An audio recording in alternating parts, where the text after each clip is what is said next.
Uma boa tarde a todos, boa tarde a todas. São 5 horas, estamos começando mais uma edição do ICL Urgente. O que de mais importante aconteceu nas últimas horas no Brasil e no mundo. E é claro, vamos continuar repercutindo o tarifaço de Donald Trump, ou será tarifinho? A gente vai debater sobre isso no programa de hoje e também mais repercussões sobre a aplicação da Lei Magnitsky contra o ministro Alexandre de Moraes. Quem está comigo nesta quinta-feira é o tempero baiano de André Uzeda. André, muito bom estar com você nessa tarde.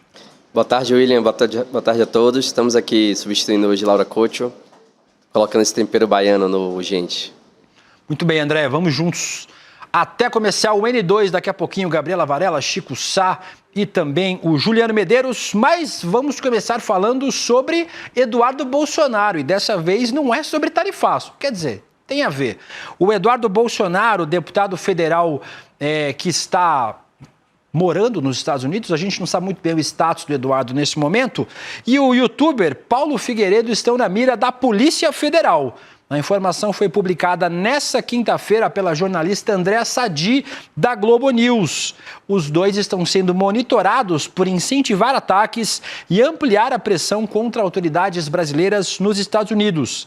A PF investiga a participação dos dois na aplicação da Lei Magnitsky contra Alexandre de Moraes e no decreto de Donald Trump, que taxou ontem os produtos brasileiros em mais 40%, totalizando 50%. André Uzeda, entraram na mira da PF os dois. Verdade, William. Ainda segundo a jornalista Andréa Sadi, Eduardo Bolsonaro seria indiciado por coação.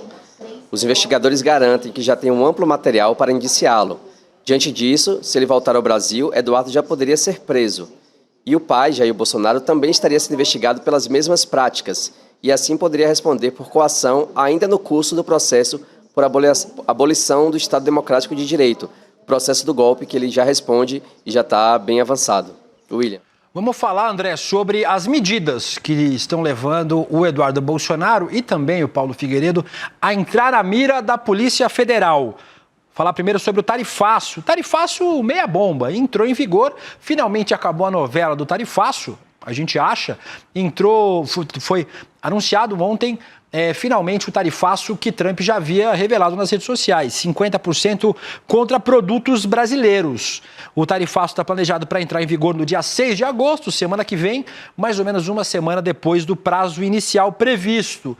Mas o governo dos Estados Unidos, e por isso a gente tem feito essa distinção de chamar de tarifaço, mas tarifinho, mais ou menos, deixou de fora uma lista de produtos brasileiros que serão isentos de tarifas. Inclusive produtos em que o Brasil depende muito do mercado estadunidense, como, por exemplo, o suco de laranja e aeronaves. Vamos dar uma olhada nessa lista? A lista tem mais ou menos 700 produtos, mas a gente vai falar alguns deles. Aeronaves feitas pela Embraer, suco de laranja, petróleo, carvão e combustíveis, fertilizantes, castanhas, aço, ferro e subprodutos e minérios. Nesses minérios da lista entram os minerais raros, das terras raras que a gente que se convencionou a dizer nos últimos meses. Mas essa lista é maior, são mais de 700 produtos, esses são apenas os principais. Outros produtos ficaram de fora da lista de isenções. Café, por exemplo, o Brasil produz 35% do café consumido nos Estados Unidos, carne bovina, que são itens onde o mercado brasileiro ainda depende muito dos Estados Unidos. Mesmo assim, André Uzeda, o governo do presidente Lula não pretende retaliar. Como é que o governo pretende responder esse tarifaço? Olha só, William, a avaliação do governo Lula é que a reação política é mais relevante justamente porque o ataque ao Brasil foi substancialmente político. Isso principalmente depois da Lei Magnitsky aplicada contra Alexandre de Moraes. Ficou mais clara essa situação. A questão econômica ficou em segundo plano, o que fez o governo afastar a retaliação por enquanto. O ministro da Fazenda, Fernando Haddad, disse hoje que as negociações continuam, mas ainda longe do ponto de chegada. Esse discurso sugere reações distintas, tanto no campo político quanto na seara econômica. Isso sugere, então, cautela do Brasil antes de planejar uma retaliação, principalmente no campo das tarifas, de 50% aplicadas por Donald Trump. Falando em retaliação, André, o Haddad disse, e a gente falou um pouco agora sobre o que ele falou, que vai procurar o caminho diplomático. O ministro da Fazenda afirmou nesta quinta-feira que o governo Lula vai abrir uma nova rodada de negociações com os Estados Unidos. Segundo o Haddad, o secretário do Tesouro norte-americano, Scott Bessent, que a gente falou aqui nessa semana, foi quem anunciou a aplicação da Lei Magnitsky contra o ministro Alexandre de Moraes, está disposto a negociar, sinalizou uma disposição para negociar e deve marcar uma nova rodada de negociações nos próximos dias. O Haddad reconheceu que a lista de isenções divulgadas pelos Estados Unidos refletiu parte das demandas brasileiras, que é o que o ministro e vice-presidente Geraldo Alckmin tem trabalhado nas últimas semanas, mas ainda assim classificou como injustas as medidas que atingem outros setores estratégicos da nossa indústria. Por exemplo, já citamos o café e também a carne bovina. O André, parece que o Haddad não concorda muito com o tarifaço e os brasileiros concordam com o Haddad. Os brasileiros concordam com o Haddad, William. Uma pesquisa recente da Quest mostra que 72% dos brasileiros são contra o tarifaço de Trump, ao Brasil, obviamente. Mais de 19% dos entrevistados disseram apoiar a medida de taxar em 50% produtos brasileiros importados aos Estados Unidos. Agora, o mais interessante, segundo esse levantamento, o perfil dos entrevistados que apoiam a medida não foge muito do esperado. A maioria são homens, bolsonaristas e que se identificam politicamente à direita. Mesmo assim, o apoio ainda é minoritário em todos os grupos sociais. Bem interessante esses números, né, William? Interessante também, André, sabe com quem que o Geraldo Alckmin tomou café hoje de manhã, aproveitando que não tem taxação contra suco de laranja e contra café aqui no Brasil? A Ana Maria Braga, o vice-presidente da República, disse hoje, participando do programa Mais Você, da TV Globo, junto com a Ana Maria Braga, que a negociação do tarifaço com os Estados Unidos só está começando.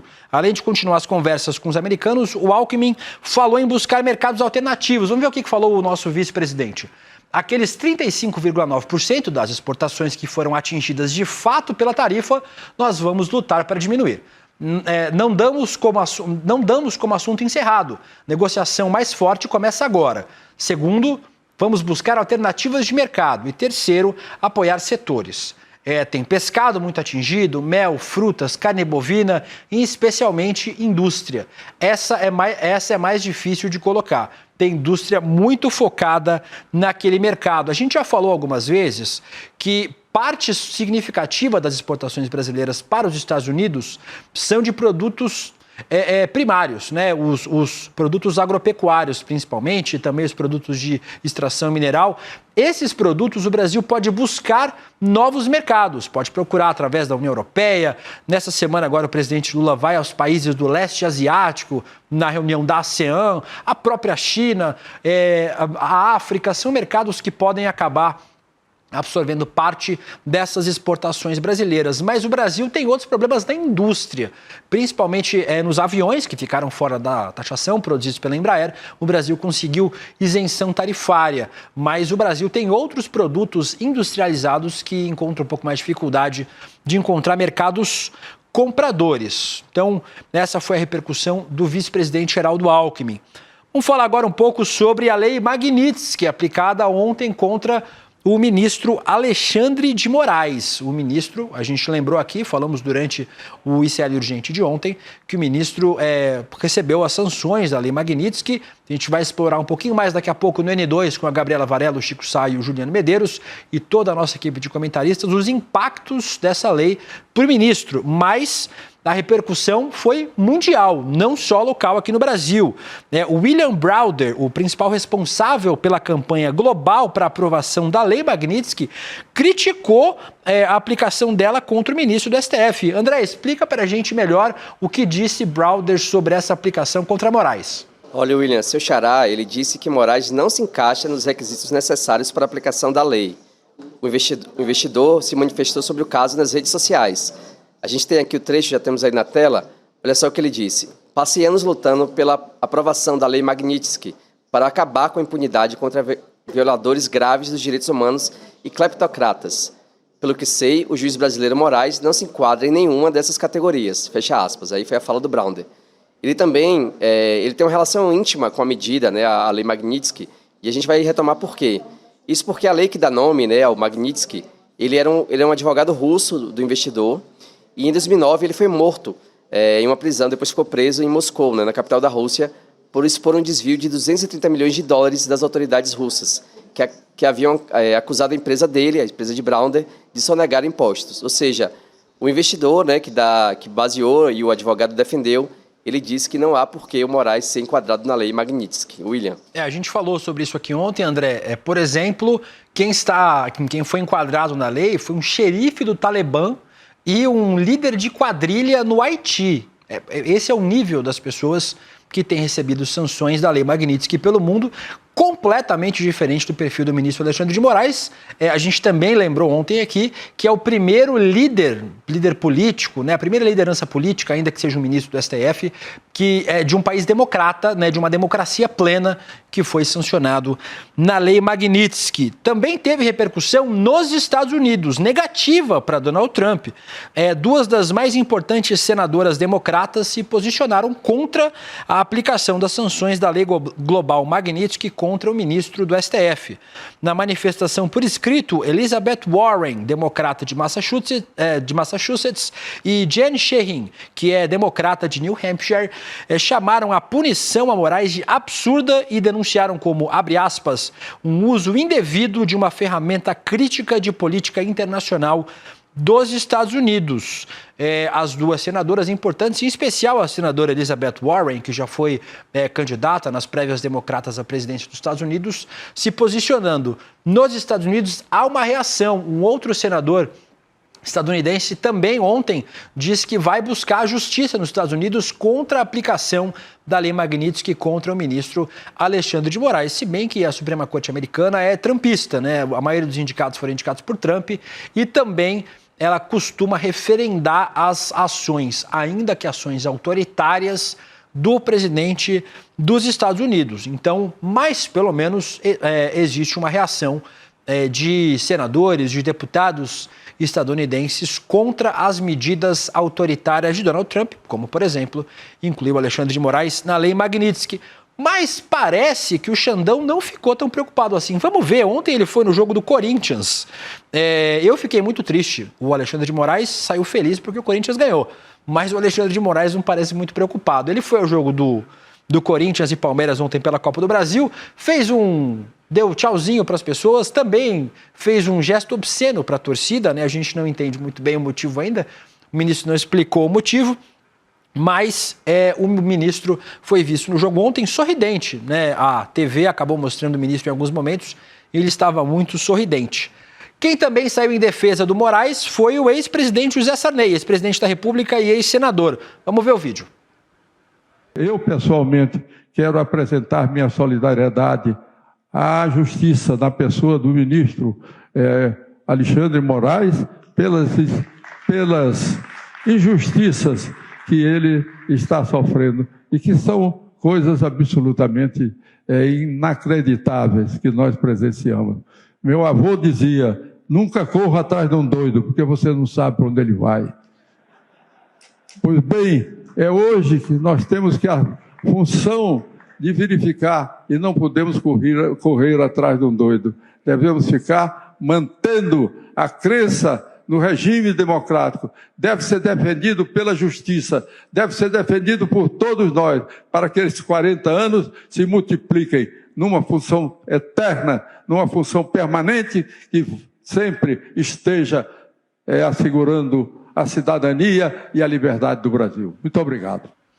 Parece uma lição importante aí do ex-presidente José Sarney. A gente não pode correr atrás de doido, porque a gente não sabe onde o doido vai. Mas tem muita gente correndo atrás dos doidos brasileiros que estão buscando sanções contra o Brasil. A gente falou aqui largamente nos últimos dias sobre como a extrema-direita tem comemorado as tarifas, comemorado as sanções contra o Brasil. Agora comemoraram, obviamente, também a aplicação da lei Magnitsky contra o ministro do STF, o Alexandre de Moraes. Mas as reações do lado contrário também têm acontecido. Me parece que as medidas que foram anunciadas para prejudicar o ministro, prejudicar o governo brasileiro, tem sido um tiro no pé da extrema-direita. Em especial porque esperavam isolar Alexandre de Moraes e que os demais ministros não fossem sair em sua defesa, o que não aconteceu. A gente falou hoje de manhã, durante o Desperta, durante o ICL Notícias primeira edição, também ontem, no Ministério da Notícia, segunda edição, sobre a nota feita pelos ministros do STF em conjunto, saindo em defesa de Alexandre de Moraes. E a reação óbvia. As instituições, como o STF, protegem as outras instituições. Se o ataque fosse contra o presidente Lula, esperava-se que o STF e também o Legislativo saíssem em defesa da democracia, da soberania nacional, contra a interferência de um país estrangeiro aqui nos nossos assuntos internos. E você pode concordar, pode discordar com Alexandre de Moraes, pode achar uma ou outra decisão exagerada, equivocada, mas esse é um assunto do Brasil, assim como nós não temos nenhuma ingerência sobre os assuntos dos Estados Unidos, da Lituânia, do Marrocos. Cada país resolve seus conflitos, resolve os seus dramas internamente, sem interferência estrangeira. Ontem, por exemplo, os presidentes do Legislativo, o Hugo Mota e o Davi Alcolumbre, também divulgaram nota defendendo o ministro Alexandre de Moraes e criticando um ataque de um país estrangeiro, de um outro país a uma instituição, no caso, o Supremo Tribunal Federal. E parece, André Uzeda, que a repercussão das sanções contra o Moraes também foram muito negativas nas redes sociais. Exatamente, William. Segundo o levantamento do Instituto de Pesquisa Quest, a maioria das menções nas redes sociais sobre as sanções contra o ministro do STF foram críticas à decisão de Donald Trump. A gente tem uma arte aí que mostra exatamente esses números. Vamos a eles. De acordo com a pesquisa, 60% das menções são de posicionamentos contra Trump, enquanto 28% expressam apoio às sanções contra Moraes. Outras 12% das menções são neutras. É o que a gente tem isso, William. Esse número, André, é mais ou menos aquele número mágico do bolsonarismo, Entre 25% e 30% dos brasileiros vão defender o Jair Bolsonaro e seus aliados. Se acharem um vídeo do Bolsonaro jogando um saco de filhote de gato no rio, vão arrumar uma forma de perguntar o que o gato fez. Então, esse número mágico é o número das pessoas que já estão absolutamente comprometidas cognitivamente com o bolsonarismo e vão defender qualquer coisa que o Bolsonaro faça. Então, o resto dos brasileiros, a grande maioria dos brasileiros, acredita que as medidas são negativas para o Brasil e não só negativas para o próprio ministro Alexandre de Moraes. O Donald Trump aí em baixíssima conta com os brasileiros. E, curiosamente, não é que o Donald Trump taxou seus próprios compatriotas com a taxa das blusinhas? Lembra da taxa das blusinhas que a extrema-direita usou largamente para criticar o ministro Fernando Haddad, o governo do presidente Lula? Teve vídeo do Nicolas Ferreira, teve repercussão nas redes sociais. Dessa vez, a extrema-direita está absolutamente quieta sobre a nova taxa das blusinhas, porque dessa vez é a taxa das blusinhas do Trump. O governo dos Estados Unidos anunciou a suspensão da isenção dos minimis. Minimis é o nome que dão, não é mimimi, tá? É minimi. É o nome que dão a essas comprinhas feitas online, ou seja, acabou com a isenção das comprinhas internacionais, parecido com o que ficou chamado no Brasil, foi apelidado de taxa das blusinhas. A medida permitia que remessas comerciais de baixo valor entrassem no país sem a cobrança de tarifas, mas agora, a partir do dia 29 de agosto, pacotes com valor de até $800 enviados aos Estados Unidos estarão sujeitos a uma das duas opções, ou uma taxa equivalente à tarifa efetiva do país de origem, ou, por um período de até 6 meses, uma tarifa fixa entre $80 e $200, conforme a origem do pacote. Então, o que vai determinar quanto vai custar essa tarifa é a origem do pacote. Alguma coisa me diz que os pacotes vindo da China receberão aí uma tarifa dessa daí perto dos R$200. Falei agora há pouco sobre o deputado Nicolas Ferreira, deputado do PL de Minas Gerais. A oposição bolsonarista continua na ofensiva contra o ministro Alexandre de Moraes, além das medidas exteriores, as medidas que vêm dos Estados Unidos. O deputado Nicolas protocolou um pedido de impeachment do ministro do STF após as sanções de Trump. Esse é o 30º pedido de impeachment do ministro Alexandre de Moraes desde o começo dessa legislatura. O anúncio de mais um pedido veio pelas redes sociais do deputado. Eu, obviamente, vou poupar vocês de ler todo o post do Nicolas Ferreira, mas ele elenca as razões pelas quais ele é o ChatGPT, um dos dois. A gente não sabe quem é que fez o pedido de verdade, mas ele elenca aí os motivos pelos quais ele defende o impeachment do ministro Alexandre de Moraes. Não lerei para poupar vocês nessa quinta-feira. Se quem quiser conferir a íntegra, está nas redes sociais do deputado Nicolas Ferreira. Vamos continuar falando de golpista, mas sobre Eduardo Bolsonaro. As falas do Eduardo Bolsonaro não repercutiram bem no STF. Para a corte, Eduardo dobrou a aposta nas ameaças contra o STF ao afirmar que teria trabalhado para excluir o presidente do Supremo, Luiz Roberto Barroso, e o decano do STF, o ministro Gilmar Mendes, das sanções dos Estados Unidos. André Uzeda, obviamente, não pegou bem no STF essas falas de Eduardo Bolsonaro de novo. Exatamente, William, exatamente isso. Na avaliação dos juízes, Eduardo Bolsonaro mais uma vez ameaçou a soberania do Supremo, ao dizer que excluiu os ministros das sanções para, abre aspas, dar mais tempo para, fecha aspas, Gilmar e Barroso repensarem suas posições. Entre as condições de Eduardo para não sancionar estão a anistia restrita a Bolsonaro e seus aliados e a expulsão de Alexandre de Moraes do Supremo Tribunal Federal. Os dois pontos são completamente inegociáveis para o Supremo, principalmente o afastamento de um magistrado que passou por todo o processo, foi escolhido, depois de uma sabatina do Senado e todo o processo habitual de um ministro. Parece que Eduardo continua a todo vapor em seu plano para sabotar o Brasil, não, William? O Brasil vai ter que inventar um novo arcabouço jurídico para fazer isso, André, porque não existe medida, só se o Alexandre de Moraes pedisse a aposentadoria do STF, pedisse para deixar o Supremo. O único caminho seria esse. E se também o Congresso brasileiro aprovasse uma anistia, o que não me parece ser mais disposição tanto do Hugo Mota quanto do Davi Alcolumbre, e o governo teria que assinar a anistia. E depois, certamente, se pedir debater no STF. E aí todos os ministros, a maioria dos ministros, pelo menos, teria que referendar a anistia. Não me parece que nenhuma dessas coisas esteja minimamente perto de acontecer. Eduardo Bolsonaro conseguiu piorar a situação do pai, indo para os Estados Unidos e buscando sanções contra o Brasil. Isso fica claro também na pesquisa Atlas Intel, que foi divulgada nesta quinta-feira. Pela primeira vez neste ano, 2025, a aprovação do presidente Lula superou a desaprovação. Isso é o que aponta essa pesquisa, como eu disse, divulgada hoje pela Atlas Intel Bloomberg. O levantamento mostra que 50,2% dos brasileiros aprovam o governo do presidente Lula. Há 2 semanas o número era de 49,7%. A desaprovação, como vocês estão vendo aqui atrás, caiu de 50,3% para 49,7% no mesmo período. A margem de erro é de 1 ponto percentual para mais ou para menos. De acordo com o Instituto de Pesquisa, a última vez que o presidente registrou um saldo positivo de aprovação foi em outubro de 2024. Deu ruim a campanha dos Estados Unidos. O Zeda está ajudando o Lula a ficar mais popular. Tem ajudado o Lula. E o aumento da popularidade acontece justamente nesse contexto, que o Lula tem resistido ao tarifaço de 50% de Donald Trump sobre os produtos brasileiros. E aí encampando e defendendo o discurso da soberania nacional. Outro ponto que ajuda a explicar a melhora no índice de popularidade do Lula é a queda na taxa do desemprego. De acordo com dados da PNAD, a Pesquisa Nacional por Amostras de Domicílio, divulgados hoje, a taxa de desemprego no Brasil foi de 5,8% no segundo trimestre de 2025. Essa é a menor taxa para esse trimestre desde o começo da série histórica iniciada em 2012, William. O Zeda, se a aprovação do Lula melhorou, sabe o que piorou? A saúde do Bolsonaro.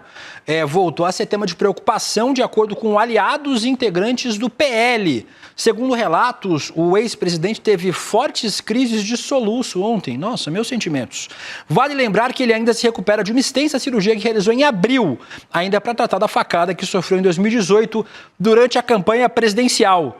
Ainda de acordo com aliados, desde que passou a usar a tornozeleira eletrônica, por ordem do STF, a saúde de Bolsonaro piorou sensivelmente. Mas não me parece que esse problema de saúde do Bolsonaro esteja impedindo ele de participar de eventos públicos. Ele participou, como a gente trouxe aqui ontem, de uma motociata em Brasília. Subiu no carro de som, tem tirado foto com seus apoiadores. Não me parece que esteja tão mal assim o Bolsonaro. Está andando tranquilamente, conversando com seus apoiadores, tirando bastante foto. Só aumentou aí o número de soluços, mas tem aquele negócio de prender a respiração, talvez ajude, Bolsonaro. Você acaba melhorando do soluço.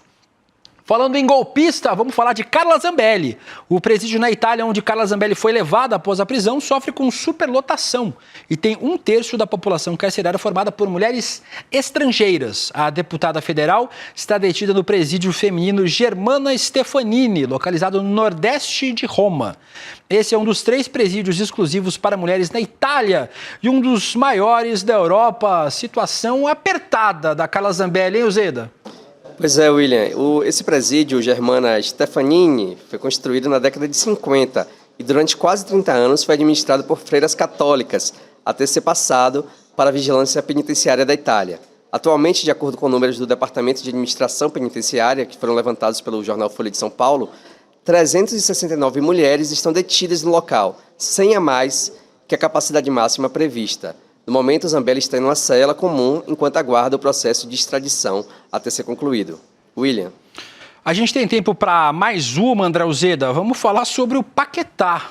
O meia da seleção brasileira aí do West Ham, ele foi inocentado hoje da participação de um esquema de manipulação de partidas da Premier League para favorecer apostas esportivas.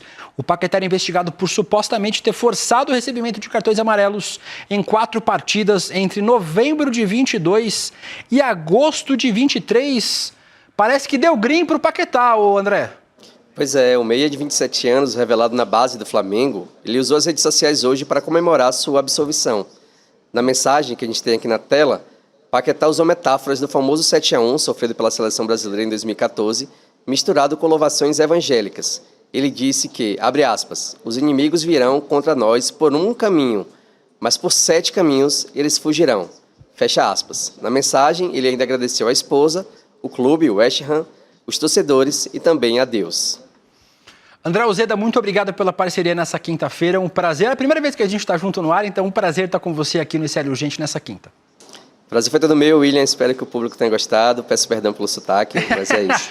O sotaque ajuda a melhorar demais a notícia, André. Obrigado por estar aqui com a gente nessa quinta-feira. O sotaque baiano, o sotaque do Nordeste é bom demais.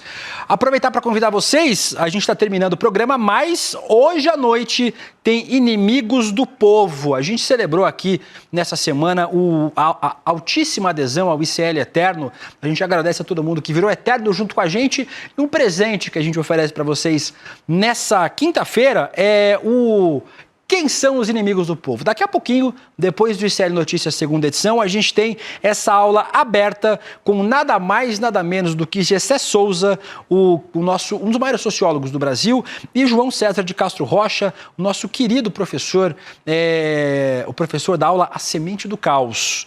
Esses 2 titãs da educação brasileira vão estar daqui no nosso estúdio, daqui a pouquinho, às 8 da noite, junto com o Eduardo Moreira, para conversar com vocês e fazer uma reflexão sobre uma questão urgente. Quem são os verdadeiros inimigos do povo brasileiro? A resposta revela as entranhas do sistema que controla o país. E para você não perder a aula, fica aqui com a gente que daqui a pouquinho ela começa. Você pode se inscrever em icl.com.br/aula, fazer sua inscrição, clicar no sininho para receber a notificação de quando ela for começar. E daqui a pouquinho a gente se encontra com a Gabriela Varela, o Chico Sá e o Juliano Medeiros no N2, e na sequência a gente tem essa mega aula, Eduardo Moreira, Gessé Souza e João César de Castro Rocha. Eu me despeço de vocês hoje, amanhã tem mais ICL Urgente a partir das 5 horas da tarde. Tchau!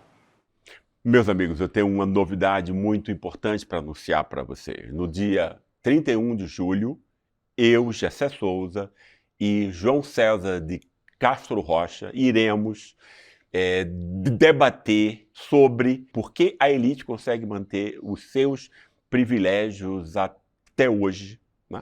E de que modo a gente pode superar esse tipo de situação. Nós iremos somar esforços, né, para tentar montar uma explicação que possa tornar possível dizer como é que é o modus operandi, como é que funciona esse mecanismo de construção de privilégios que se reproduzem há séculos entre nós.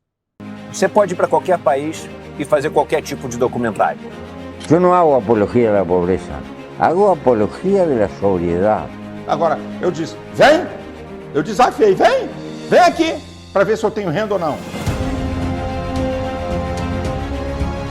Para quem ainda não entendeu, isto é uma guerra de narrativas. E nos campos de batalha, as máquinas de moer reputações estão sempre à espreita. Pouco interessam os meios, interessam apenas os fins. E os fins são muito lucrativos nesta indústria. Veja a importância da resiliência dos colegas que nunca abandonaram esse caso. Não adianta vocês fazerem campanha contra mim, porque eu vou continuar fazendo meu trabalho como jornalista como eu sempre fiz. Que a relação fraterna com as pessoas não entra no PIB. Você tem as condições que você precisa para viver numa comunidade onde um não depende de explorar o outro. Eu sei que eu não vou ver a colheita, mas faço questão de morrer semente. Eu disse uma coisa que eu repito: a morte vai me encontrar lutando. Acho que a gente escolheu bem as pessoas que trabalham com a gente.